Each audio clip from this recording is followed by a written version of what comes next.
Australia के conditions के हिसाब से वर्ल्ड टी20 को जीतने की इंग्लैंड एक बहुत ही बड़ी दावेदार है और इंग्लैंड के फैंस तो ऑलरेडी अपने दिमाग में वर्ल्ड कप जीत चुके हैं और उनके हिसाब से 13 नवंबर तक सिर्फ एक औपचारिकता है और उन्हें ही एंड में ट्रॉफी मिल जाएगी। और अगर आप इंग्लैंड की स्क्वाड को देखो तो उनकी स्क्वाड में इतनी ज्यादा डेप्थ है कि उनके फैंस से आर्ग्यू करना थोड़ा सा मुश्किल है। तो इस वीडियो में हम सिर्फ इंग्लैंड की स्क्वाड नहीं देखेंगे बल्कि उनकी स्ट्रेंथ और वीकनेस के बारे में भी बात करेंगे, ताकि अगली बार अगर कोई इंग्लैंड का फैन आपसे बहस करे तो आप उसको ये वीडियो दिखा दो या मेरे पॉइंट्स रिपीट कर दो। तो बिना देर किए फटाफट स्टार्ट करते हैं। इंग्लैंड की 15 मेंबर स्क्वाड पर अगर नजर डालें तो बैट्समैन से शुरू करते हैं। यहां पर कप्तान जॉस बटलर के साथ Harry Brook, David Malan, Phil Salt और एलेक्स हेल्स का नाम है। वहीं ऑलराउंडर्स में Moeen Ali, Sam Curran, Liam Livingstone, Ben Stokes, David Willey और क्रिस वोक्स के रूप में बहुत एक्सपीरियंस है। वहीं बॉलर्स में Chris Jordan, Adil Rashid, Mark Wood और रीस टोपली के रूप में अच्छे खासे ऊंचे कद के तेज रफ्तार भरे गेंदबाज भी उनके पास हैं। अब अगर आप इस टीम में जोफ्रा आर्चर और जॉनी बेयरस्टो का नाम लिख देते तो ये टीम अगर वर्ल्ड कप हार जाती तो एक बहुत बड़ा अचंबा हो जाता। पिछले 5-6 साल से जो भी आईसीसी टूर्नामेंट आया है उसमें इंग्लैंड बतौर फेवरेट एंटर मारी है और पिछले साल सेमीफाइनल में न्यूजीलैंड से हारने के बाद इस साल इंग्लैंड की टीम ऑस्ट्रेलिया की कंडीशंस में एक बड़ी फेवरेट है। लेकिन उनकी काफी ज्यादा स्ट्रेंथ भी इस बात की गवाही दे रही है और उसके साथ कुछ वीकनेस भी है। इंग्लैंड की टीम की सबसे पहले स्ट्रेंथ की अगर बात करें तो उनके काफी ज्यादा स्ट्रेंथ है, जिसमें पहली स्ट्रेंथ है उनके पावर प्लेयर्स, उसके बाद प्लेथोरा ऑफ ऑलराउंडर्स उनके पास है, बैटिंग डेप्थ बहुत ज्यादा है और टीम के पास एक्सपीरियंस भी काफी ढेर सारा है। बैटिंग डेप्थ का आप इससे अंदाजा लगा सकते हो कि क्रिस वोक्स से लेकर के सैम करन से लेकर के डेविड विली से लेकर के इवन आदिल रशीद भी बल्ला घुमा लेते हैं, यानी कि नंबर 8 से नंबर 9 तक प्रॉपर बल्लेबाजी रहती है इंग्लैंड के पास। प्रॉपर मतलब प्रॉपर ये नहीं कि हाँ थोड़ी बहुत बैटिंग कर लेते हैं, प्रॉपर मतलब मैच विनिंग बल्लेबाज रहते हैं जो अगर किसी और टीम में होते तो शायद टॉप 6 में बल्लेबाजी कर रहे होते और अपनी अपनी डोमेस्टिक टीम्स के लिए ये टॉप ऑर्डर में बल्लेबाजी करते हैं। इनफैक्ट कुछ तो इनमें से ओपन भी करते हैं और इंग्लैंड चाहे तो अपनी टीम में 9 बल्लेबाजों के साथ साथ 7-8 गेंदबाज रख सकता है, यानी कि पूरे 15 खिलाड़ियों के साथ वो मैदान पर उतर सकता है। चाहे आप सैम करन की बात करो, बेन स्टोक्स की बात करो, क्रिस वोक्स की बात करो, मोइन अली की बात करो, लियम लिविंगस्टोन की बात करो, बहुत सारे ऑलराउंडर्स इस टीम के पास हैं और इसीलिए ये टीम इतनी ज्यादा खतरनाक हो रही है। वहीं इंग्लैंड के वीकनेस की बात करें तो उनकी डेथ बॉलिंग के साथ साथ उनके लैक ऑफ परफेक्ट प्लेइंग 11 एक बड़ी वीकनेस बन सकती है इन द वर्ल्ड टी20। देखिए डेथ बॉलिंग तो इस टीम की बहुत बड़ी वीकनेस है। जोफ्रा आर्चर के आने से पहले भी बहुत बड़ी वीकनेस थी और जोफ्रा आर्चर जब से इंजर्ड हुए हैं तब से इनकी बड़ी वीकनेस है और ऑस्ट्रेलिया में ये वीकनेस खुल करके सामने आ सकती है और खास करके प्रेशर सिचुएशन में ये वीकनेस और ज्यादा उभर के आती है। बायलैटरल में भले ही आपका कोई एवरेज बॉलर आपको 2-4 अच्छी बॉलें फेंक के मैच जिता दे,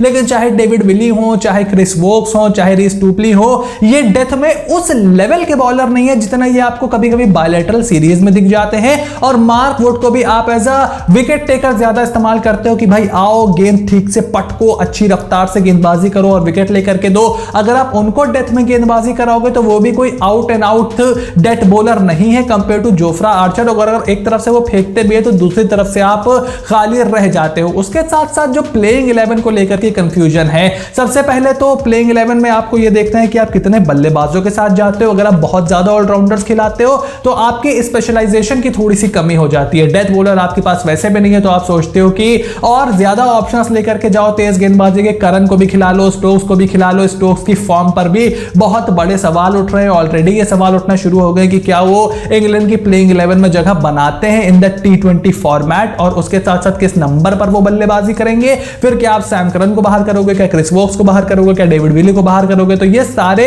ऑप्शंस इंग्लैंड को टटोलने हैं और यही उनकी टीम की एक बड़ी वीकनेस है। वहीं आप फटाफट अगर इंग्लैंड के प्रोबेबल प्लेइंग 11 पर नजर डालें तो कप्तान जॉस बटलर तो यहां पर ओपन करेंगे ही और उनके साथ हमें दिखेंगे Alex Hales, then David Malan, Ben Stokes, Harry Brook, Liam Livingstone, Moeen Ali, Chris Woakes, Reece Topley, Mark Wood and Adil Rashid. अब अगर आप इस टीम पे निगाह डालो तो लियम लिविंगस्टोन गेंदबाजी कर सकते हैं, मार्क वुड तो आपके हैं ही, रीस टोपली आपके पास हैं ही, उसके बाद क्रिस वोक्स आपके पास हैं ही और बेन स्टोक्स आपके पास हैं ही। तो 4 गेंदबाज आपके पास हो गए, मोइन अली, आदिल रशीद और लियम लिविंगस्टन आपके पास 3 स्पिनर्स हो गए।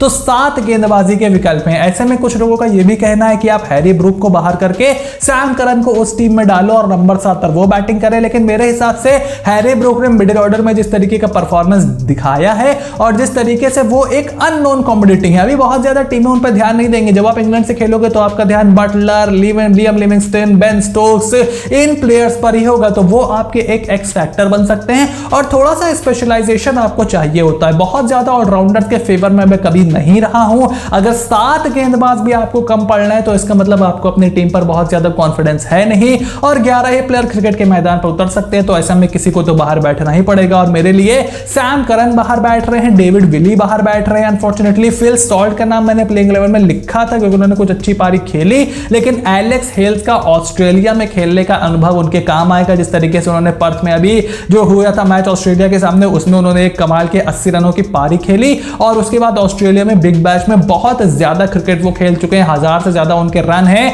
और 150 से ज्यादा का स्ट्राइक रेट उनका बिग बैश में है, एक्सपीरियंस भी उनके पास है। ऐसे में ये प्लेइंग 11 होगी जिससे इंग्लैंड शुरुआत करेगी और अगर डेथ बॉलिंग कोई संभाल ले तो ये टीम बहुत खतरनाक है। तो अब इंग्लैंड की इस पावरफुल टीम पर आपका क्या ओपिनियन है? Make sure to write it in the comment section down below कि क्या इंग्लैंड इस बार वर्ल्ड टी20 को अपने नाम कर पाएगा। 2016 के फाइनल में कार्लोस ब्राथवेट के 4 छक्के पड़ गए, उसके बाद 2021 के सेमीफाइनल में जीता मैच जिमी नीशम ने आकर के उस मैच पे उनके अरमानों पर झाड़ू चला दिया। 2019 का वर्ल्ड कप एक फ्लॉड रूल की वजह से वो जीते, तो क्या पहला क्लीन वर्ल्ड कप इंग्लैंड जीतने में कामयाब होगा?